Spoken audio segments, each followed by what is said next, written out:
Alam niyo po ba na ang taong namatay na ay tumutupad pa rin po sa usapan?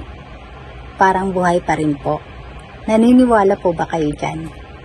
Kasi po nung talent po ako, apat po kaming nakatira sa apartment dito sa Japan. Yung sa probinsya po, yung apartment na pinapatirhan ng mga talent po ay yung hindi po kagandahan na parang lumang bahay na po at mumarahin. Ganun po ang mga pinapatirhan nila sa mga Pilipina dito sa Japan noon, nung uso ang talento po. Tapos po, apat po kami nakatira doon, yung double deck. Meron po akong guest na nag-promise na pupunta siya ng Friday.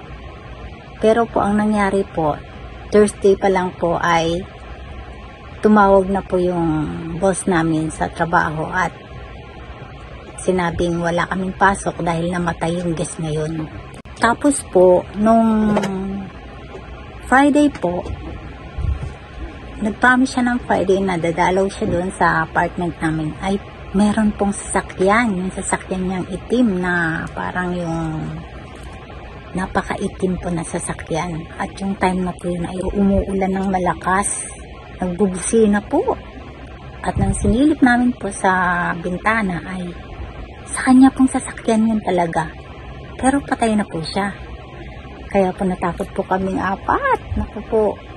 Kaya po pala ang tao pag nag-promise sa'yo kahit mamatay siya ay tutuparin pa rin niya. Ganyan po talaga. Kaya totoo po, tinupad po niya yung promise niya na pupunta siya ng Friday pero Thursday pa lang po ay inatake na sa puso at patay na po. Pero nung tinatanong namin kung sino ay wala pong sumasagot.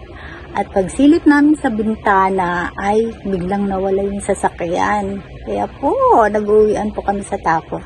Pero po, bago kami umuwi ng Pilipinas po ay pinuntahan po namin yung patay. At mula noon ay hindi na siya nagparamdam. Totoo po yan. Salamat po.